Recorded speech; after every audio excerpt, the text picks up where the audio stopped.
Hello everyone, how you doing today?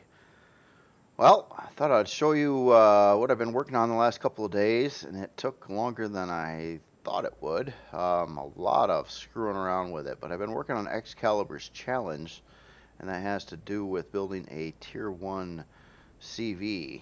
Um, I tried a couple different things first, and then I kind of went back to a more tried and true design on this. And I came up with this little thing here. It is a Tier 1 CPU CV, and I'll just to show you what it's got going on. Now, one thing that's bugging me a little bit about this is if you take a look at the CPU, I'm just 1 point under 200,000, and actually if I add a plant back in, it'll be exactly at 200,000. The problem I've got on this CV, which I think I'm going to call it the Skaar Bago. Bago as in short for Winnebago. A little slangish. I don't know. It's a idea on name at least. I'm not going to release this probably for 2 weeks yet, unfortunately. This weekend I plan on releasing a Tyke miner and a Skaar defense tower. So the following weekend I'll release this guy here. So anyway, this is a CPU tier 1, and the one problem I've got with this is I just saved it prior to uh, this video, and it says here that it's CPU 99%. Right? So I tell you what, let's spawn this again.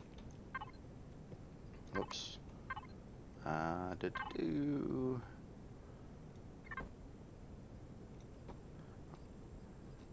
But when you actually look at it, it's 100%. So it says in the blueprints that it's 99% efficiency, but it's really 100% efficiency.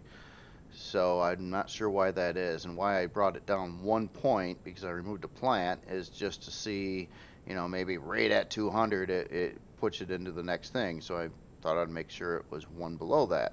And no, it says in the blueprint thing that it's 99% efficiency, but at the ship itself is 100% efficient. Well, anyway, what does this have, and why did it take so long to build? Yeah, a lot of playing around with CPU and points and thrusters and placements and everything else under the sun.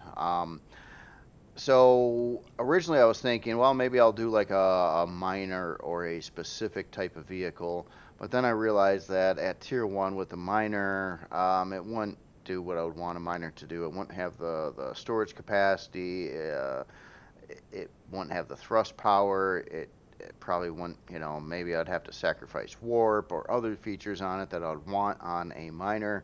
So I ended up abandoning the idea of it, and I went to something that's, I don't know, more traditional on CV types that I've done before.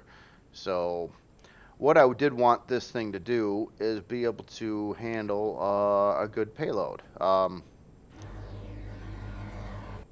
So it actually does that. Yeah, my lights are working. So what we've got in here is a decent sized hangar bay. Well, for its size, it will fit the Skaar Ripper in here just fine. In fact, I've got one of those sitting in this one over here. So it's tight, but it fits. Inside the CV, it's got all your regular stuff. So you got a cooking station, fridge, armor locker, O2, med bay, all your specialized med equipment, 200K storage, a large constructor, not an advanced constructor. The CPU costs on that are pretty crazy.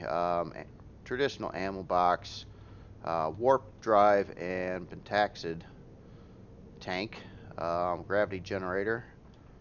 As you walk through here, you get up to the bridge. You've got a bunk bed, a little closet. Over here you have bathroom and shower.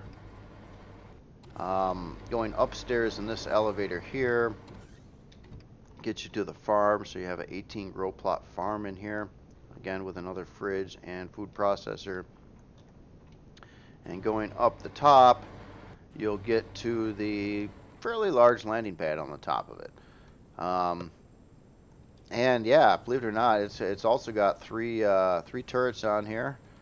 I did all retractable simply for a block savings in this case, because the retractable turrets count as 9 blocks, and trust me, I am down to the wire on everything on this thing. So if I can save 9 blocks, which are for steel blocks are 12 CPU a piece, it's a savings. So I'm saving 27 times 12 in CPU by running the retractable turrets in this case, basically. Um, the front actually has armored glass up here, and this is one of the shutter windows, which is more hit points as well. Let me get the tools on here. So these are 1,200 hit points. These are 1,000 hit points for the regular glass. Then you got a couple, of course, seats, extra crew seats, and that's about it. Does it fly? Yes, it does fly, actually. Oh, not from that seat.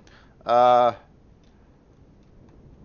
I even got, and it counts a little bit when you have something docked into it, because I noticed when even in creative with a tank or like what I have docked in here, I'm getting more drift than it would normally have. I do need to test this in survival yet with weights and volumes on, so that's coming. Make sure, yeah, I got the tank in this one. Yeah. With nightlight, it looks an awful lot like the other Skaar Raider inside of here. And, well, pretty much all the Skaar stuff. I'm just trying to keep it themed. Even have lights in here and LCDs and stuff like that. And it's got a couple spotlights, which actually illuminate the front pretty good on their placement. So I'm happy about that. And of course, even the grow lights have a switch for them. You can shut that on or off. I did put a traditional light in here to get some kind of lighting going on. And everything's on sensors and everything else. So basically, this is 100% finished at this point in time, short of testing and survival. I think it'll work. Now, how did I get so much into a Tier 1 CV? You might want to know. Well, I tell you what, a lot of playing around. Literally, I gotta add up like every block, like steel block 12 CPU, carbon substrate block 5 CPU. The entire hull of this is steel, so the only carbon substrate are a few blocks in the interior, usually decorative type of things.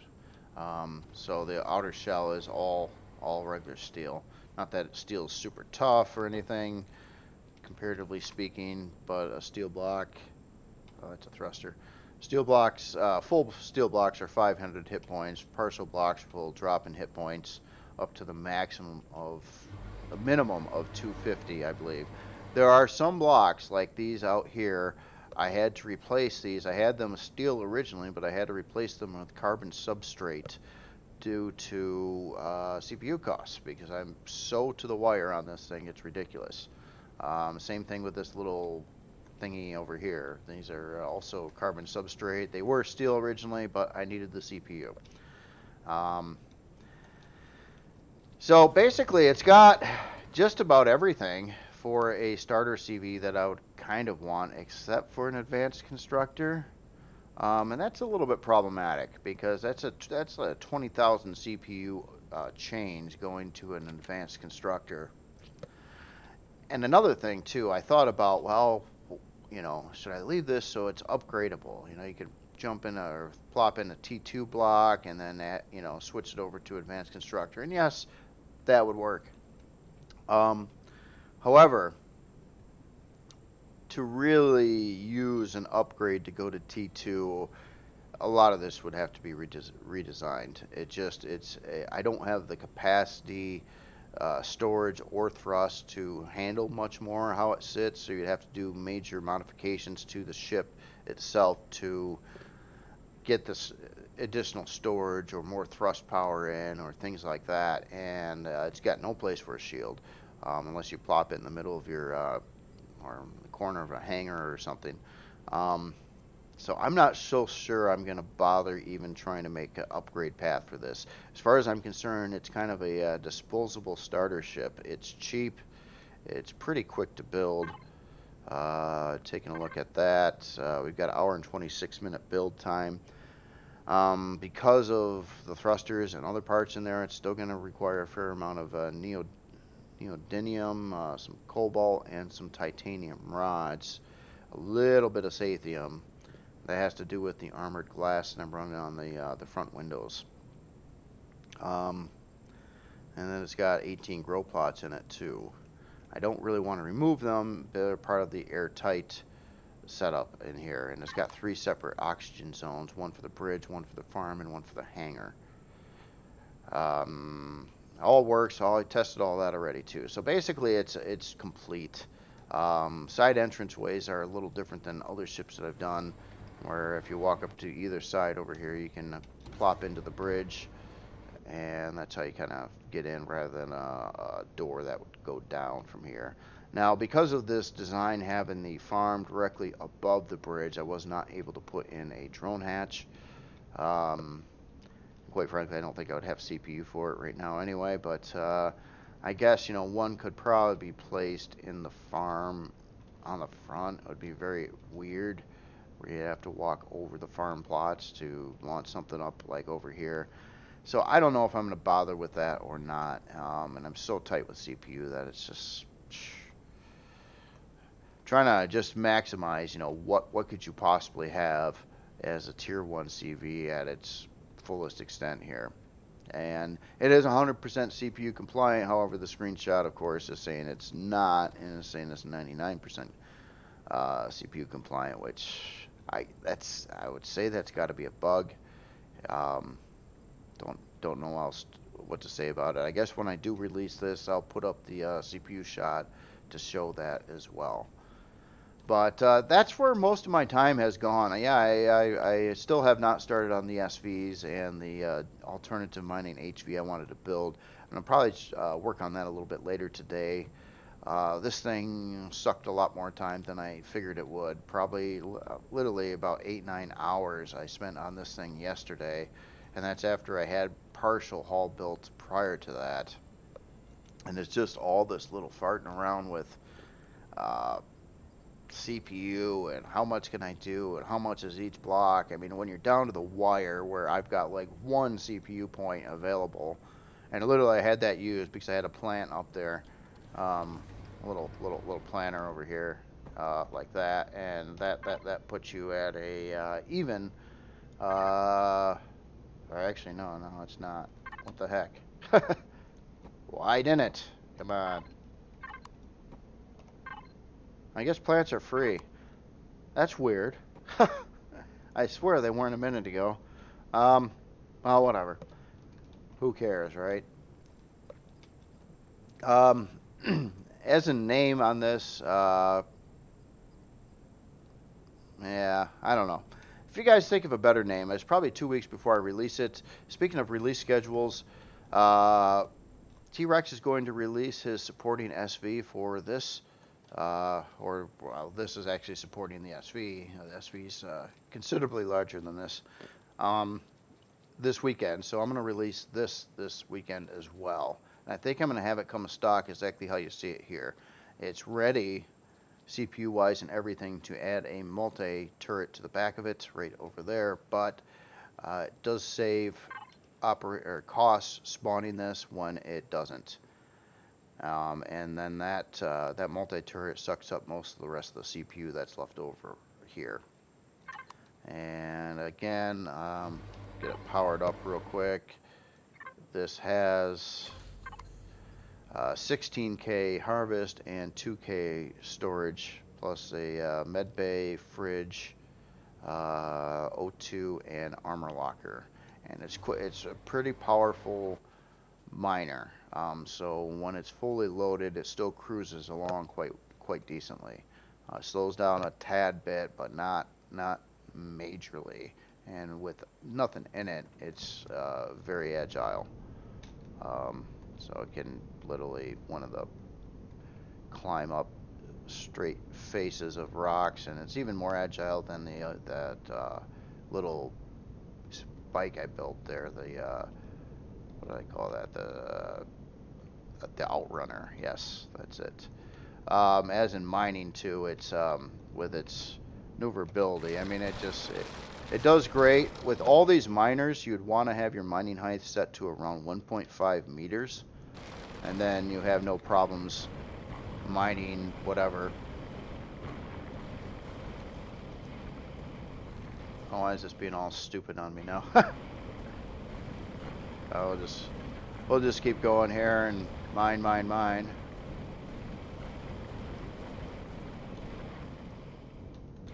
me try to turn around here a second. See what we just dug. Yeah, so we're mining along here pretty well. Yay, freedom! So this should work pretty good as a miner, I think, and this will be released this weekend. But I also plan on releasing a second thing this weekend as well to keep this going, and that would probably be the Skaar defense tower here. Also a T1 creation, fairly cheap for what it is. And plus some solar and plenty of ammo storage and all that fun stuff in there.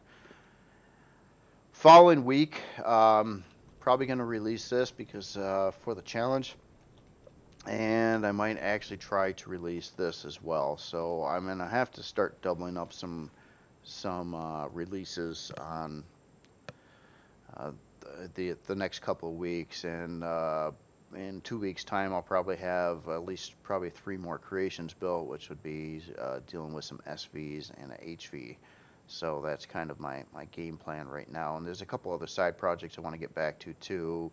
Working on Creo POI. I also want to, Scarly asked me to build a Creo landing pad. So I want to do that one as well. And that should about do it. But I'm just curious what you think of this thing.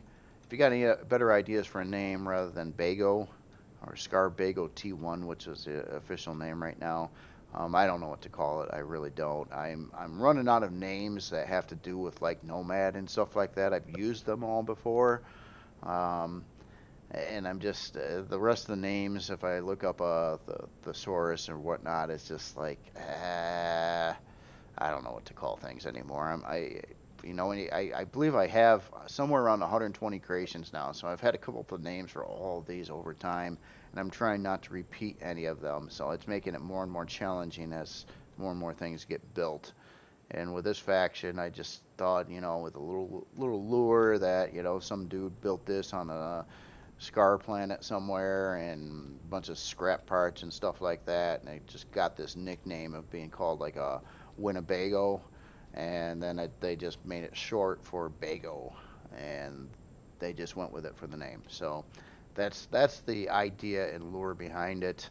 But it works. I mean, for a starter ship at tier 1, it has more in it than I thought I was going to be able to do.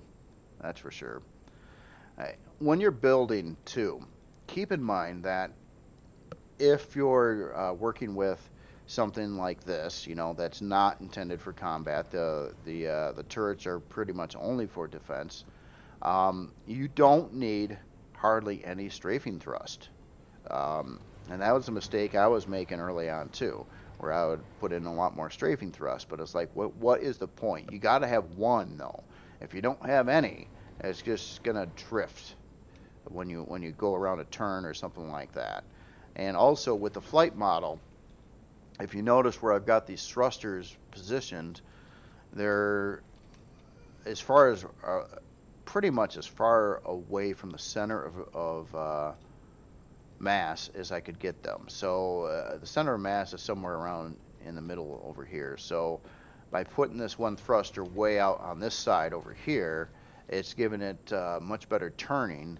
Or in fact, if it was dead center, not center of mass, I'm not sure if it would turn at all. I think it still would due to the placement of the other thrusters, which are also at far away from the center of gravity. And so doing that with putting in not too much thrust. Typically on this ship, I'm using mostly these tiny little thrusters, or the 1x1 block ones, except for I have 4 of the 2x1 block ones, and 2 are used for the rear lift thrust, and the other 2 are for the forward thrust. And those are really expensive when you're dealing with a tier 1 ship, but it's kind of needed. You got to have that focus on your lift power, and you'd also want to have more of a focus on your forward thrust, as in like stopping and things, at least unloaded. If I'm flying forward here at, it looks like 60 ms, and I want to stop, it still stops, and it can still back up even with the 2 tiny little thrusters I've got there.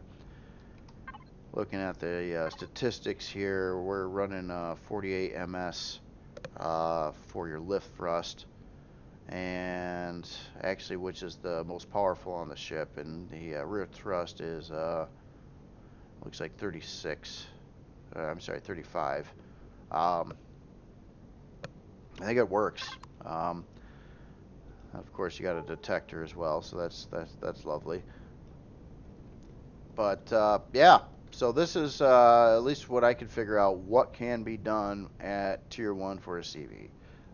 Couldn't really do anything more than this. As you can tell, the CPU is like just to the limits, absolute to the limits. In fact, check this out. Like right now, take a look at the CPU. Right, CPU there. If I add 1 steel block, I'll just add a plain old steel block, I blow the CPU. So that's how tight this thing is. I mean, literally. And I couldn't waste any bit of room inside either. I mean, everything is to its limits. I had to make a mod to the front here where I had this part tucked in 1 more block, which worked actually for the interior, except you got fried because of the thrusters that were there. So I basically had to mod it and extend these out another block to keep the thrusters further away from the interior so you didn't get fried inside the bridge especially. But I think all that works now. One last thing too is I got this little fence over here, and most players might remove this fence, and I did that purely because it keeps you away from the very hot warp core, or decently hot warp core. So if you're on foot here, and it won't let you get closer to that, but I don't like the fact that it's running right through the hangar floor. So a lot of players might just remove that, but you gotta remember, if that is removed and you go past that point, you're gonna get to, well, this kind of heat. It's not a lot of radiation, not so much in heat, but the radiation's pretty strong. So that is why that's there, and I don't like it there, but I don't really have much of a choice if I wanted to protect the player. So anyway, that's about it for today, and I'll be trudging along on building some more stuff. Right now, the idea is most of it's going to be for the Skaar, because they just need a lot of things yet. A miner, they don't have any SVs, stuff like that. I'm starting to get bigger and bigger loadout of Skaar stuff, and soon, probably with the next release, I'm actually going to spin them off to their own collection and get them out of the Military Survival Series collection. I did that with the MCRN too, but I didn't do it right off the gates. I waited till I had a decent number of things to put in it before doing that. And that's kind of the same thing I'm doing here. Right now there are 6 Skaar creations released, and 3 more are finished and ready to be released. So that's up to 9 with the 3 more I plan on building. That'll be 12 right now, and I've got a lot of ideas for these guys, and that's the thing. When I got these ideas, I just like to kind of follow through on them. They could use a lot of stuff, and there's new types of vehicles to be built now too, with SV miners and SVs with turrets on them. Well, at least one type of turret, and geez, A lot of stuff. Anyway, y'all have yourself a good day. Hope you enjoyed this. If you got any questions, comments, please let me know. And definitely appreciate it. And you have yourself a good day.